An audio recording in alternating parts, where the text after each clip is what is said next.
I'm a cattle rancher. I had this mental block of like, I can't just eat beef every day. They're like, how do you have so much energy? And I'm like, well, my secret weapon is steak. We are not allowed using checkoff dollars to say that beef is healthy or nutritious. Well, a warm welcome to you all. Today we'll be sharing some of our most powerful moments from our interview with 11-year carnivore Amanda Radke, who is also a cattle rancher. 11 years, a lot. I say Kelly Hogan basically saved my life because I stumbled upon her in 2013, and I had a wide variety of health problems. There was an online chat group at that time of all carnivores, but I was on thyroid medicine. I was pre-diabetic. I couldn't get pregnant. We'd been trying for years.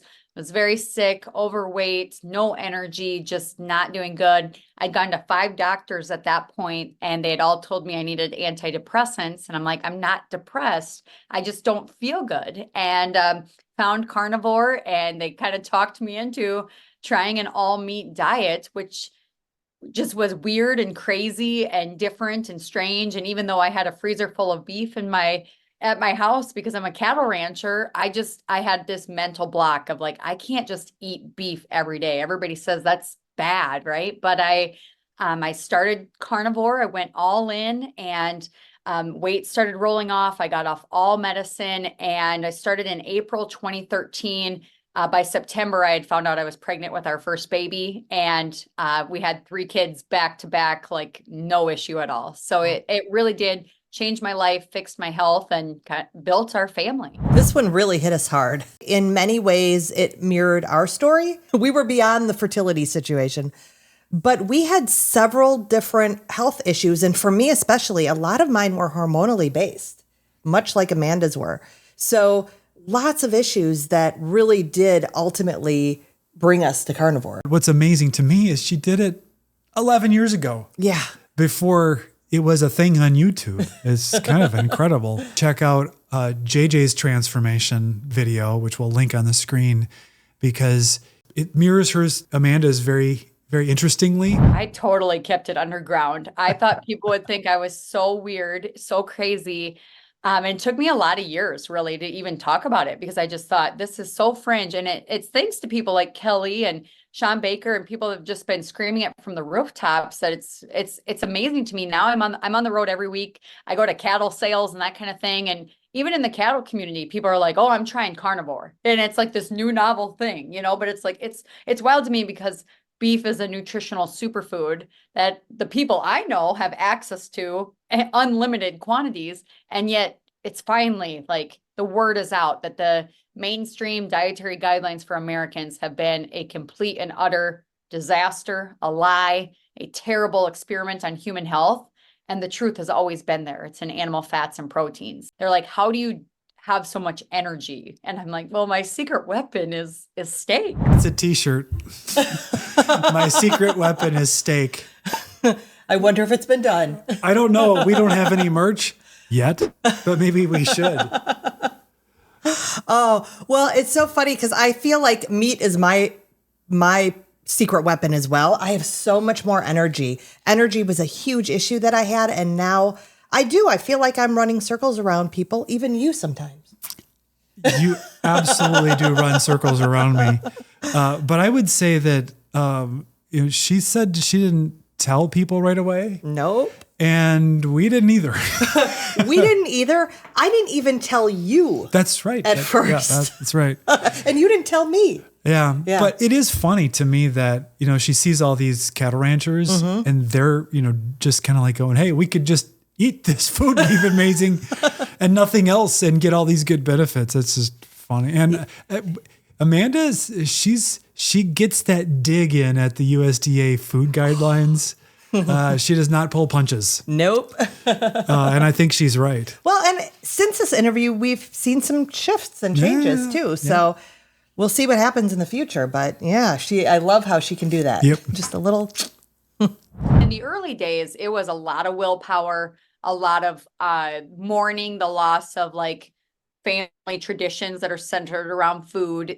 And that's probably why I kept it quiet too, because it felt like I was almost killing away traditions that were held in my family for multiple generations, whether it was like baking cookies at Christmas time or whatever it is. It's food is celebratory in a lot of ways. And so I had to really mourn that and figure out how can I still do that, but in a carnivore way. And so it took time, but now, yeah, there's no willpower required. It's like, it's just automatic, which is great. I was the biggest sweet tooth. There's no one, I mean, that was my like Achilles heel. So it's a freedom from being a slave to food, thinking about food all the time, or I could never be like the everything in moderation that people say. It's like because one cookie wasn't enough. I needed all of the cookies. I couldn't moderate that. But meat, it's like your body tells you when it's done. Now, that sounds a little bit like you, that inability to moderate one cookie will send you over the edge. Yeah, one serving of Oreos was the whole thing.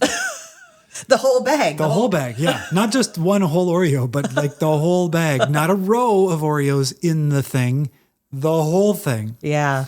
I'm a little more of a moderator, yet what is challenging for me is how she talks about traditions and being the matriarch of this family. Yeah. Trying to figure out how to navigate holidays and special family events without it being food centric, because that is really what we as a family have always sort of based our celebrations on. Yeah. And we have had off plan days like for Thanksgiving and Yes. Christmas. But I don't see this coming Thanksgiving, coming Christmas to be as off plan as last time. And last time wasn't as off plan as the time before. And it really has to do with sparing myself the reigniting of cravings. And we did a video about this recently that's really about this topic. So I recommend checking this one out because it really is food freedom. Yep. Raised cattle and kids here in South Dakota. So that was always kind of the fun. I think I was like the carnivore cowgirl was my handle or something in those early days. But we could just talk about like your commodity beef from a big box store, like a Walmart or Costco or something. So there's the cow calf producer. That would be me. That's the rancher that has all the mama cows, and we have babies every spring, and we're taking care of those babies. They're on grass with their mom until weaning time. Now at weaning time, some ranchers will sell the calves at that point, or they will keep and continue the cycle. So if they're selling, then it would go to either a stalker, they're called, and a stalker is someone that will graze those weaned calves on grass until maybe they're a year old. Or they might go to a feed yard. A feed yard has more the grains, and they will finish those animals. And so kind of that end phase is the feed yard phase, where that's where all your marbling comes from, the fat in the meat. That's maybe the difference between a grass-fed, grass-finished beef animal and a grass-fed, grain-finished beef animal. And so the grass-fed versus grain-fed debates, I mean, you can really talk about the omega-3s or the differences in the fatty acids, but it's so minute compared to like if you were eating beef versus salmon as an example. But the biggest difference I say to people is it's not necessarily the nutritional profile of the beef, it's the flavor of the beef. And so I encourage people to try both and see what you like. I would say grass-fed has a more like woody flavor to it, like a earthy flavor to it. And then the grain-fed has a more sweet, that marbling takes on a sweeter flavor. And so then by the time it gets to the feed yard, the finishing phase, that animal gets to be, 13 to 1,500 pounds, then it is processed. It might go to a big packing plant, or it might go to a small processor, but the animals are fabricated the same way, cut into your different steaks and burgers and grinds and things like that. They might be aged for a few weeks for flavoring. So aging, wet age, dry age, that's another difference in flavoring you might see along the way. And then it gets to the retailer, the grocer, or the restaurant to be enjoyed. The USDA has grading. It's select, choice, or prime. Select would be your low end. It would be very lean beef. So maybe there's folks that specifically want to go buy grass-fed lean beef. And so that would be kind of their market. And in fact, there's grass-fed producers that get paid a lot of money selling that type of beef to consumers because that's what they're focused on. Choice would be kind of in the middle. And then like your certified Angus beef would be like a high choice to prime, kind of in that One interesting fact about certified Angus beef is it only has to be 51% of a black hided animal. So they can throw dairy cows in there, kind of a little of everything. So it's kind of a misnomer that it's actually all Angus. But then you get to that high prime, and that's what Bid on Beef is focusing on. Well, I had no idea how it all worked. And I had no idea the distinction between select, choice, and prime. I don't think I've seen select in the store. I'm not labeled sure. as such. But we eat a lot of choice. Yes, definitely. It's kind of the price point. I often eat 2 steaks a day. Yeah. I always thought it was the quality of the cow. It was like, this is a choice cow. This is a prime cow. And so it was about just the meat in total. I had no idea it was the amount of marbling in the fat. Yes, because I think of the old county fair. Okay. Right? And you're looking for that prime cow, the one that gets the blue ribbon. Yeah, right. And they're still alive. We don't know what their marbling looks like. I actually thought the grading was done with the cow still on the hoof, but it's not done that way. As a matter of fact, in the full interview, she talks about doing the grading herself, going and inspecting all over the place ribeyes and trying them out and grading them. At the very end of this segment, she talks about the Black Angus. Yes. Not having to be 100% black hided. And dairy? Yeah, it was like, little percentage of a dairy cow in there. That's kind of interesting. It's a good branding thing. Yeah, very good. So she mentions Bid on Beef in this, and she talks about it more in the full interview. But it's an auction site. It's not sponsored with us at all. No, not affiliated. But you can bid on Black Angus, Prime, and Wagyu, American Wagyu beef. And we did it. We did. And so we'll link to the video where we buy it, we unbox it, we cook it, and we eat it. So at this point in the interview, I had there was a news item that had come up about ear tagging beef coming. It's like a requirement coming down from the USDA. I didn't realize I was stepping into a controversy, but this is what Amanda had to say about it. Producers will be denied access to the market unless they have that tag in the ears. So it becomes a very troublesome spot in the beef industry. You won't be able to cross state lines with a beef animal. Like it becomes everything gets very cumbersome and very tightly controlled. And unfortunately, I truly believe it will be the beginning of the demise of the American cattle rancher, the independent cattle rancher. And the ones that will win will be the big feed yards, the packers.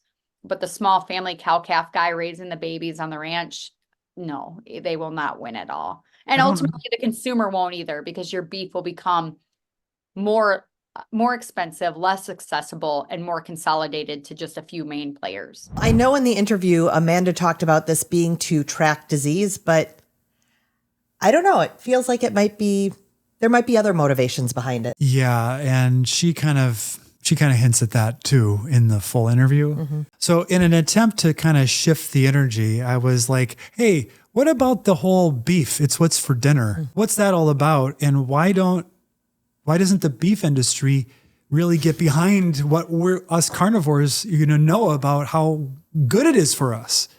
And I just stepped right in. Me, an independent cattle rancher, can say beef is a nutritious powerhouse superfood. It's got 10 essential nutrients, zinc, iron, and protein, like all of the things. I can say whatever I want, but if it's specifically using checkoff dollars, it's called a beef checkoff program, where every beef animal in America pays a $1, basically a tax that is submitted to this checkoff.